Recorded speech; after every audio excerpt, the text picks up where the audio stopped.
dan selama-lamanya. Inilah Injil Tuhan kita Yesus Kristus menurut Lukas. Dimuliakanlah Tuhan.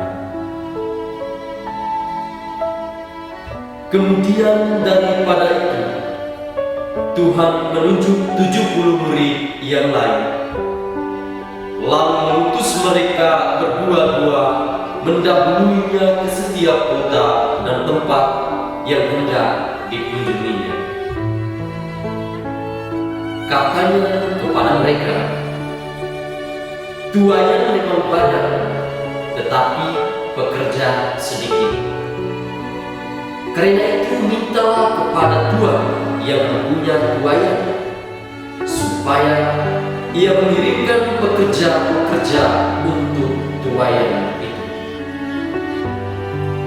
Pergilah, sesungguhnya Aku mengutus kamu seperti anak domba ke tengah-tengah serigala.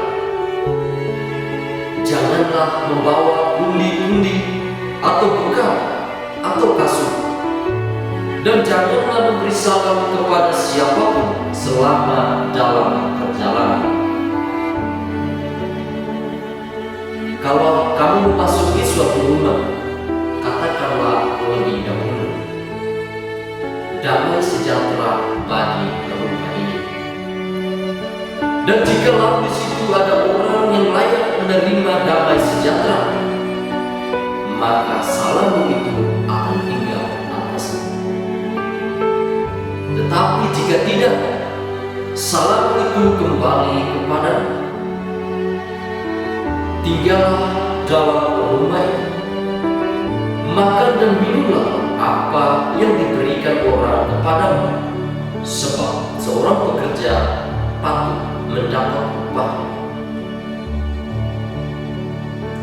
Janganlah berpindah-pindah rumah.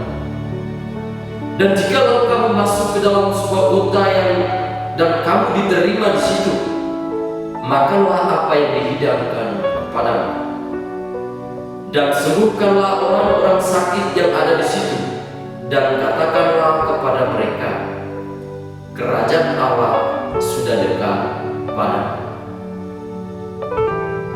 Demikianlah sabda Tuhan. Terpujilah Kristus.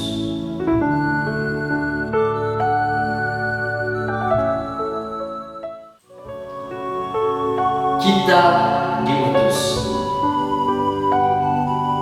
Sahabat Yesus yang terkasih, bersamaan dengan semaraknya kemajuan globalisasi, mentalitas kehidupan manusia pun ikut berubah.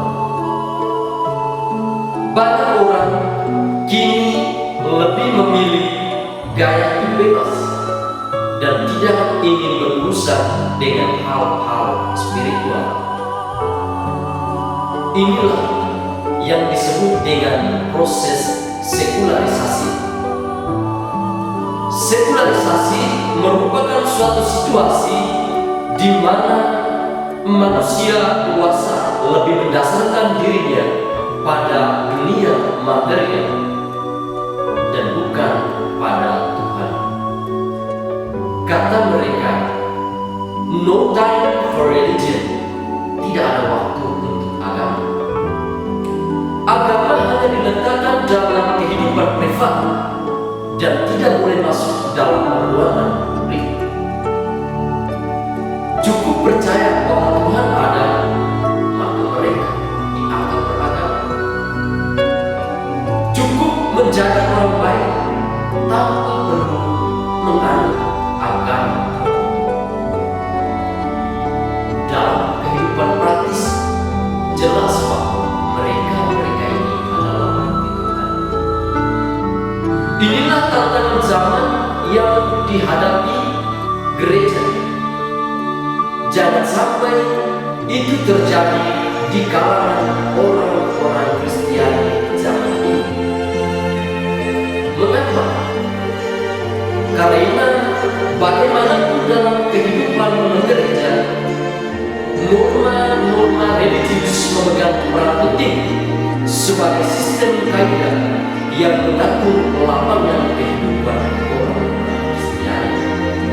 Hal sederhana yang dapat dicontohkan adalah hal makanan, hal minum, berbusana, bekerja, bahkan sampai pada masalah-masalah besar. Norma-norma religius itu berperan di dalamnya. Hadirnya isu sekularisasi ini seolah-olah mengingkari semua norma-norma religius dari dan dalam kehidupan ini. Lalu bagaimana cara kita menghadapi situasi dan mentalitas sekular ini? Sahabat Yesus yang terkasih, pertama-tama dalam iman akan Kristus kita mau untuk bersaksi. Sebagaimana para murid yang diutus Yesus berdua-dua untuk memberikan kesaksian resmi mengenai Yesus dan kerajaan Allah. Ia menegaskan kepada para murid, "Aku mengutus kamu seperti anak domba di tengah-tengah serigala." Itu artinya tidak ada waktu bagi mereka untuk berilusi. Karena tugas perutusan ini penuh risiko, bukan tanpa bahaya, bahwa mereka yang diutus akan mengorbankan nyawa. Meski demikian, mereka sama sekali menggantungkan diri pada Tuhan.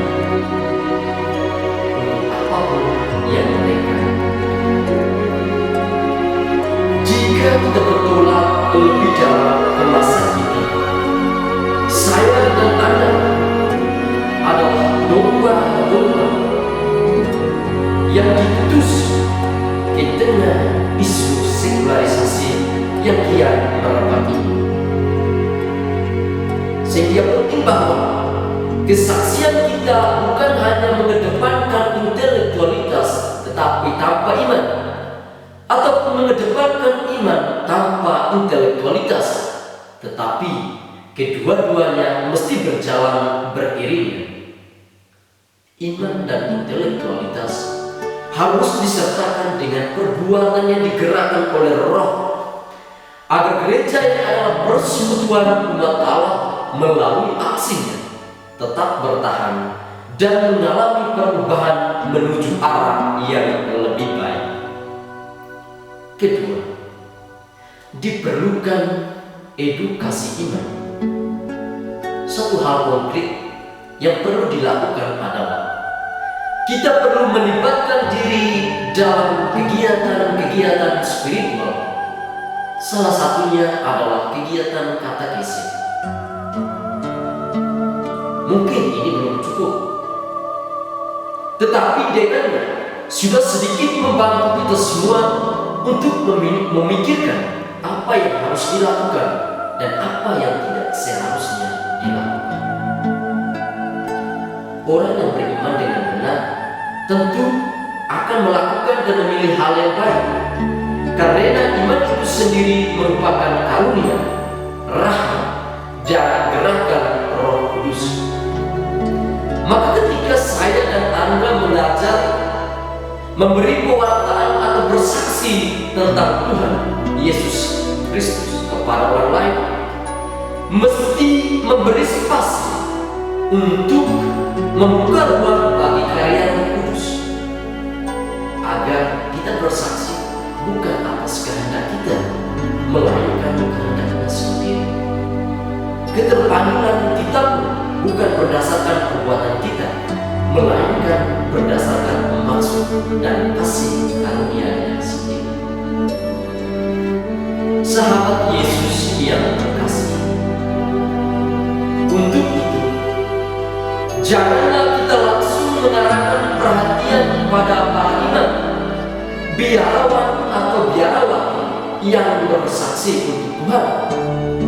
Tetapi kita harus sadar bahwa seluruh gereja, dan dengan demikian semua anggota gereja, keselamatan yang ditawarkan Allah di dunia. Maka resapilah diri kita dengan semangat Allah dan harus dijiwai oleh Roh Kudus. Karena dalam semangat itu kita mampu menjadi saksi dan pewarta damai di dalam setiap situasi hidup, dan nilai-nilai kerajaan Allah bisa masuk ke tengah-tengah dunia. Semua itu terwujud hanya kalau kita bersaksi atas dasar iman yang benar. Tetapi perlu diketahui bahwa tidak hanya iman yang kritik yang hanya mengevaluasi orang lain, tetapi mesti sampai pada iman yang otokritik. Artinya, saya orang Katolik, otokritiknya adalah mengevaluasi diri sendiri. Benarkah saya sudah dan sedang menjalani tugas dan kewajiban